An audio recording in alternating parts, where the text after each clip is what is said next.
I used to think caring was a weakness, that in an office like ours, emotions had no place between spreadsheets and deadlines.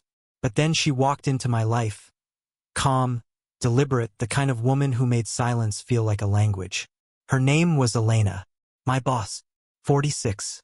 Every day she wore the same quiet confidence. Black suit, neat bun, a silver watch that never seemed late. And yet, behind her eyes, I sometimes caught something.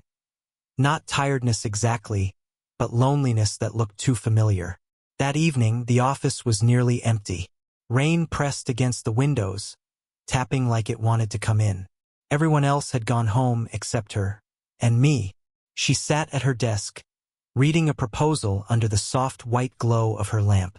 I pretended to finish mine, but mostly I watched how the light touched her hair. "Still here?" she asked without looking up. I swallowed. "You said the report was due tonight." I said tomorrow morning. She smiled faintly. "You care too much." I should have laughed. I should have shrugged it off like a normal person. But the words hit deeper than they should. Maybe it was the tone, gentle, not mocking. Like she was both warning me and admiring me at once. "Maybe that's what makes me different," I said quietly. She looked up then. For a long second, her eyes stayed on mine. The office hum, computers, air vents seemed to fade away. She studied me as if trying to decide what kind of trouble I was becoming. "Different?" she repeated softly, turning her pen between her fingers. "That can be dangerous here." Her words were calm, but her voice wasn't. I caught the faintest tremor, the kind that comes when you say something true but wish you hadn't. I walked over, holding the printed pages she'd asked for earlier. "Then maybe we both like danger more than we admit." She took the pages from my hand. Our fingers brushed, just for an instant. Her touch was cool at first, then warm enough to make me forget what I was about to say. She didn't move her hand right away. Neither did I. "I've been doing this a long time," she murmured, finally pulling away. "Caring too much. It ruins people." "You don't look ruined." That made her laugh. The smallest, quietest sound, like a secret that escaped by accident. "You have no idea, Daniel." Her saying my name like that, soft, personal, did something strange to the air between us. I could smell the faint coffee from her mug, the rain still tapping at the glass, the hum of the printer that hadn't stopped since 6. Everything ordinary suddenly felt like it mattered. She stood, gathering her bag. "Go home," she said, "before this becomes something it shouldn't." But it already was. I followed her to the elevator. The hallway lights flickered as if trying to hold onto the moment. She pressed the button and kept her gaze forward, but I saw her reflection in the metal doors. The way she bit her lip, the way her shoulders stiffened when I stepped closer. When the elevator dinged, she whispered without turning, "Don't make this harder than it already is." I wanted to tell her I didn't mean to, that I just couldn't help noticing her, caring about her, wanting to be the reason she smiled again. But before I could speak, her phone buzzed. She looked at the screen and froze. The color left her face.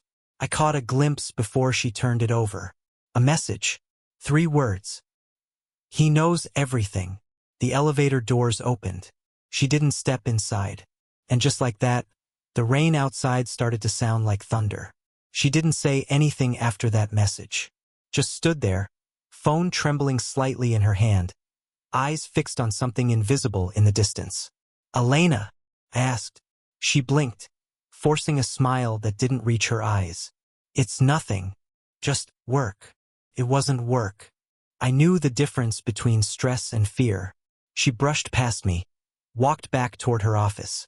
I followed, not because I wanted to pry, but because every instinct screamed that she shouldn't be alone right now. When I stepped in, she was already pouring herself coffee, even though the pot had long gone cold. Her hands shook as she lifted the cup. "You can go, Daniel," she said quietly. "I'll lock up. I'm not leaving you like this." That made her look up again. This time her eyes softened. There it was, the thing I could never name out loud, the way she let me see pieces of her no one else was allowed to. "I shouldn't let you care this much," she whispered.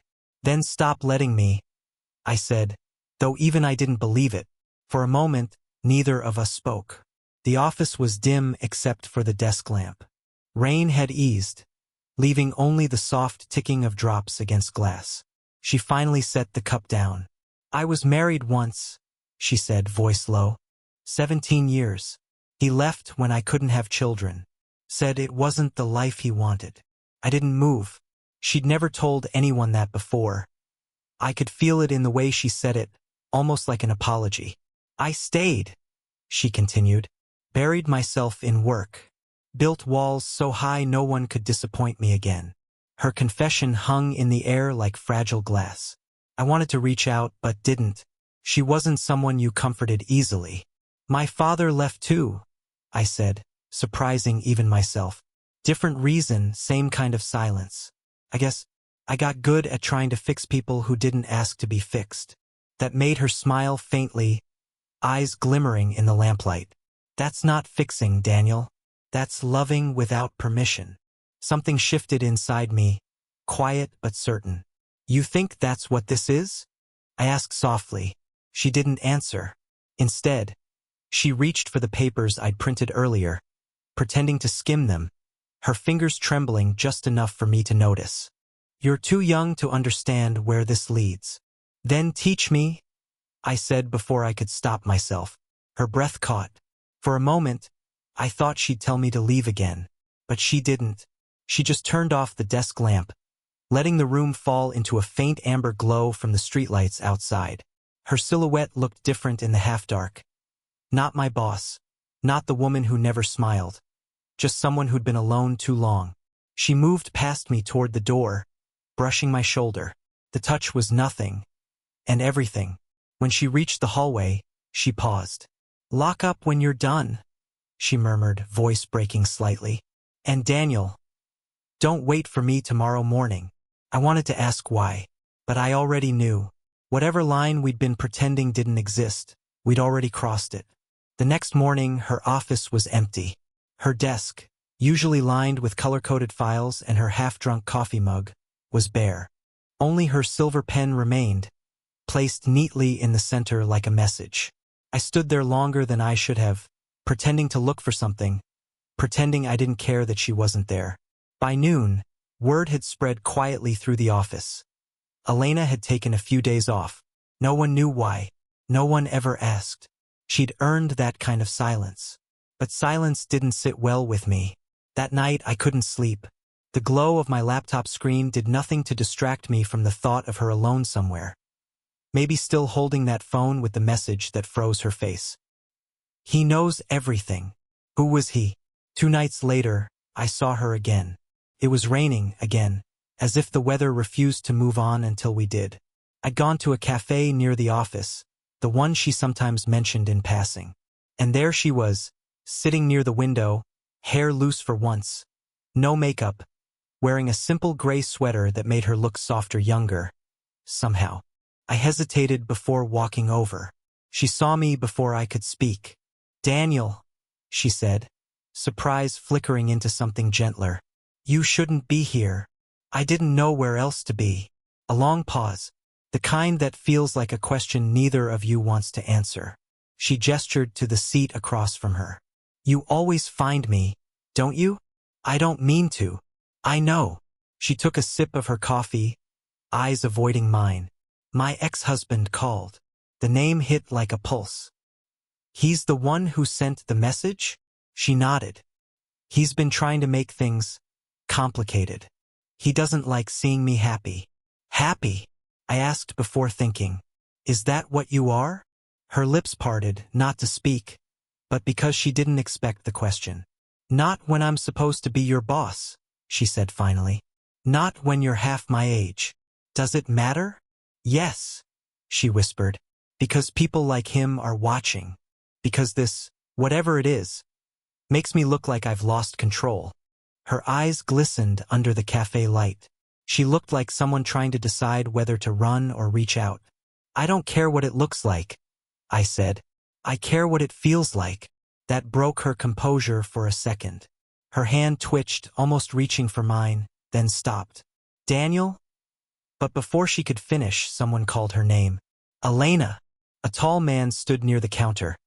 Sharp suit, expensive watch, a face I didn't need to ask about. The ex-husband. Her body stiffened instantly. He walked over, ignoring me entirely. "Didn't expect to see you here," he said, smiling with practiced warmth. "And with company." "Leave Thomas," she said, voice low. "You don't get to do this anymore." He smirked, glancing at me for the first time. "You must be one of her projects. She always loved fixing broken things." I stood up. "You should go." He laughed softly. "Ah, the knight in shining armor. Careful, kid. She'll drain you dry and call it love."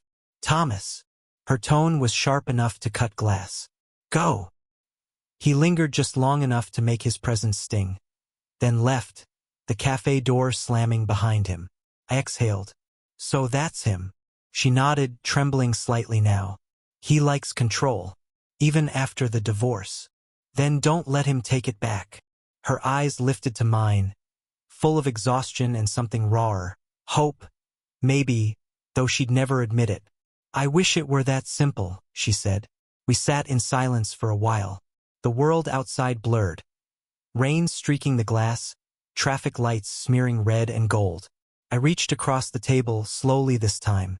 My fingers brushed hers. She didn't pull away. "I know you think this is wrong," I said quietly. "But when I'm near you, nothing feels wrong." Her breathing hitched. "You shouldn't say that." "Then tell me to stop." She didn't. Instead, she turned her hand over, letting our fingers touch properly this time. Her pulse was racing. I could feel it. "Do you have any idea what you're doing to me?" she whispered. "Probably the same thing you're doing to me." Her lips curved faintly, a mix of pain and longing. "You're too young to carry this kind of weight. I'd carry worse for you." The moment was fragile, too honest, too dangerous. Her eyes darted toward the door, as if expecting her ex to reappear. When he didn't, she looked back at me. "Come with me," she said suddenly. "Where?" "Somewhere quiet. I can't think here." We ended up in her car, parked by the river. The city lights shimmered across the water, fractured and moving. She leaned back in her seat, exhaling like she'd been holding her breath for years. "Do you ever regret caring too much?" "No," I said. "Do you?" She turned toward me then, close enough that I could see the fine lines near her eyes, the faint sheen of rain in her hair. "I used to," she murmured. "Until you." We stayed like that, suspended, neither moving nor retreating. The hum of the rain filled the silence, steady and soft. Then she reached up, touched my cheek with trembling fingers. Her thumb brushed the corner of my mouth, a gesture too intimate to mistake. "Tell me this isn't madness," she said, voice shaking. "If it is," I whispered, "then don't wake me." Her lips parted, so close, so near, and for a heartbeat, I thought the world would finally stop fighting us. But then her phone buzzed again. The same number. She looked down. I saw the message flash across the screen before she turned it away. "You think he won't find out?"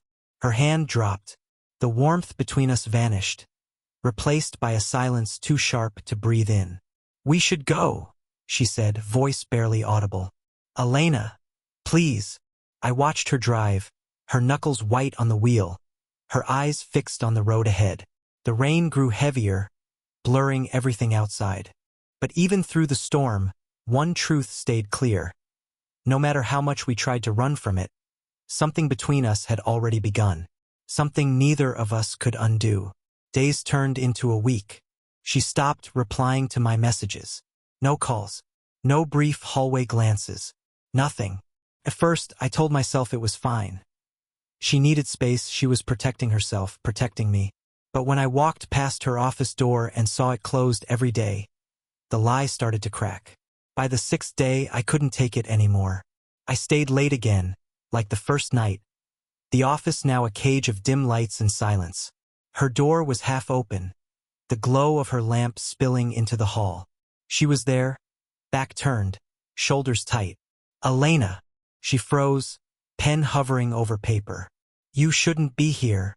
"I've been hearing that since the day we met," I said. "And I still don't care." Her voice trembled. "You should." I stepped closer. Tell me why you're shutting me out. Because this is how people get hurt. Then let me decide if I'm willing to be hurt. She turned suddenly, eyes red, face tired. You think this is a movie, Daniel? That love fixes everything. Her words cut, but not because they were cruel, because they were scared. You're terrified, I said. Not of him. Of this. She laughed bitterly. You don't know what fear is.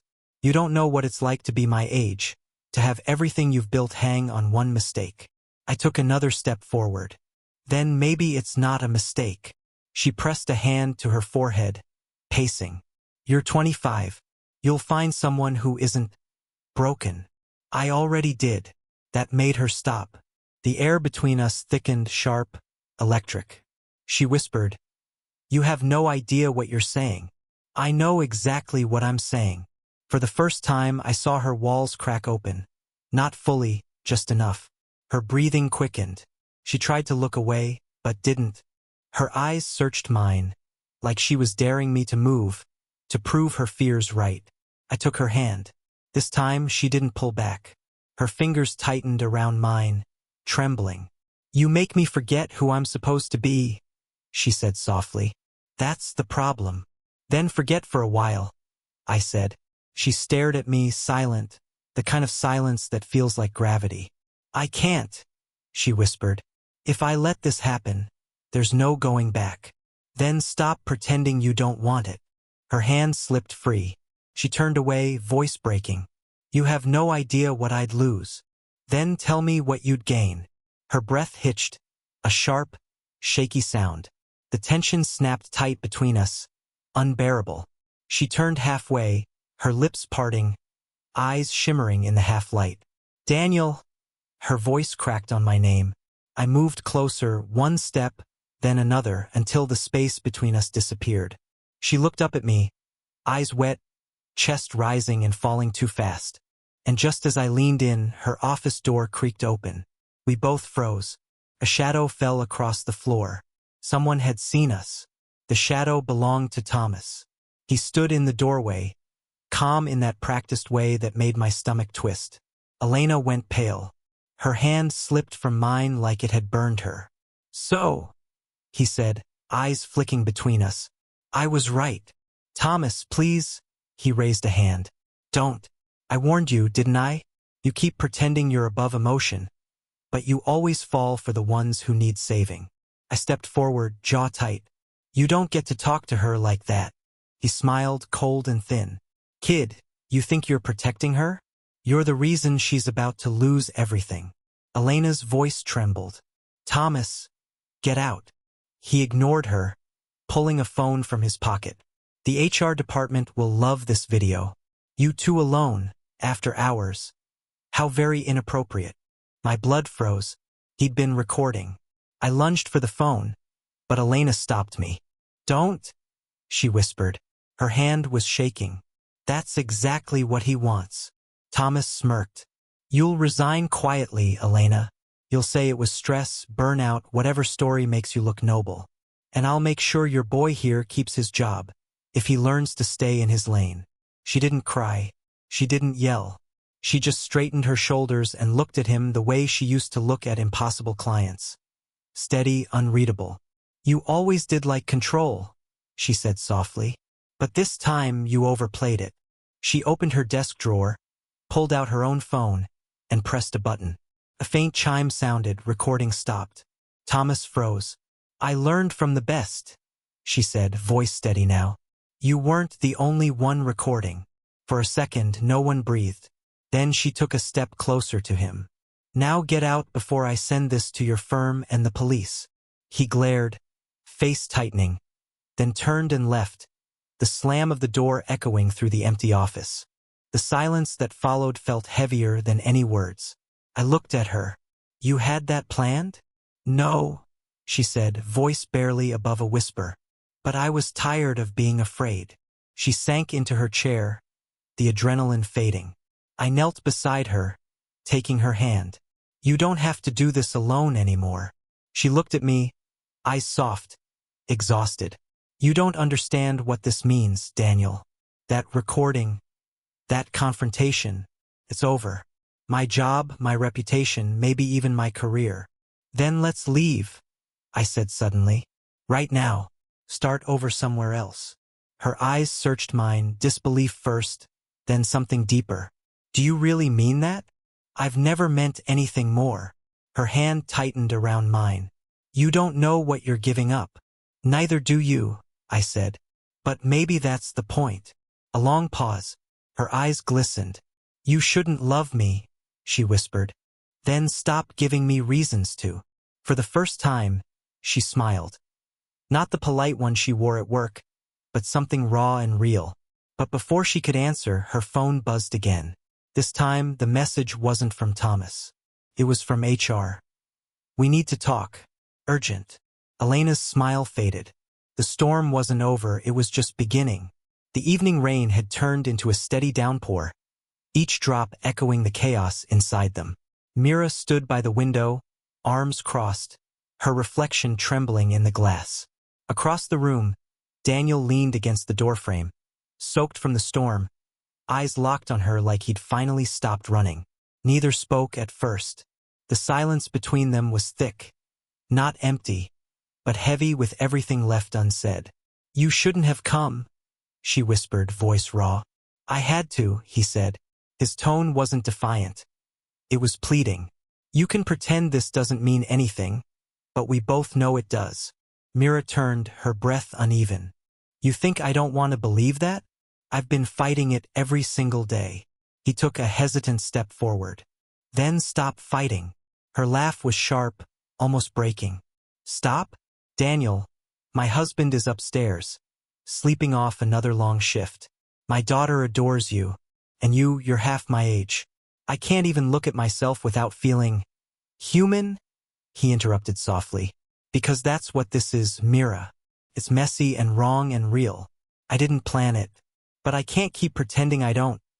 She turned away, but his voice caught her. I love you. It landed like thunder, not loud, but final. Mira froze. Her hand trembled against the cold glass, rain streaking down like tears she wouldn't let fall. Slowly, she faced him. There was no denial left in her eyes, only truth and exhaustion. Don't say that, she said weakly, because if I believe you, everything changes. Maybe it should, Daniel said, stepping closer until there was barely air between them. Maybe that's the only way to stop lying to ourselves. Mira looked up at him, at the rain dripping from his hair, the hurt in his gaze, the courage she wished she had. Her heart raced, caught between guilt and gravity. I can't, she whispered, and yet her hand rose, fingers brushing against his face. A fragile touch, trembling, desperate. Neither moved away. The rain outside roared louder. Her lips parted, as if to speak, but no words came. Then a sound upstairs. Her husband's cough. Both froze. The moment shattered like glass, but their eyes stayed locked. Two people standing on the edge of something irreversible. Love or fear, truth or silence. Neither chose. Not yet. The thunder swallowed their hesitation. Morning crept in quietly, pale light brushing across the living room where Mira sat alone. The rain had stopped hours ago, but the world still smelled of storm, damp, raw, and changed. Her hands rested on the mug of untouched coffee, fingers tracing the rim absently. Upstairs, her husband was getting ready for work, the sound of running water faint behind closed doors. Everything looked the same, and yet, everything felt different. Daniel hadn't come back after last night. He'd left without a word, or maybe he didn't need to say one. The truth had already been spoken, and there was no taking it back. For a while, Mira had thought the guilt would crush her. But as she sat there, she realized it wasn't guilt she felt anymore. It was clarity, a quiet understanding that love doesn't always fit where it lands. Sometimes it finds you too late. Sometimes it's meant to wake you up, not to stay. She glanced at the small drawing on the fridge, a crayon picture her daughter had made of their family. 3 smiling faces. Safe. Simple. The life she'd built. The life she'd chosen. Her heart ached for what might have been, for Daniel's laughter echoing in her kitchen, for the way his eyes softened when she spoke. But more than that, she ached for herself. The woman she'd forgotten she could be until he reminded her. Outside, she saw him one last time. Standing by his car, hands in his pockets, face lifted toward her window. Their eyes met, just for a second. No words, no wave, just understanding. He smiled, faintly, the kind of smile that says thank you for feeling it too. Then he turned and left. Mira closed her eyes, letting the quiet settle. It wasn't peace, not yet, but it was acceptance. She wasn't proud of everything that happened, but she wasn't ashamed of it either. Sometimes two people meet at the wrong time, and that's the story. Not tragedy, not sin, just timing. Later that day, when her husband kissed her goodbye, she held him a little longer. Not because she'd chosen him over Daniel, but because she'd chosen honesty over pretending. Chosen to stay, for now, in the life she understood. And maybe that was its own kind of love. As the door closed behind him, Mira exhaled, finally sipping her cold coffee. The rain clouds were clearing, sunlight touching the edge of the window pane. Life would go on. It always did. She would see Daniel again, perhaps in passing. A look, a nod, a ghost of what was never spoken. But she knew now not every connection was meant to last forever. Some were meant to change you quietly, completely. X2.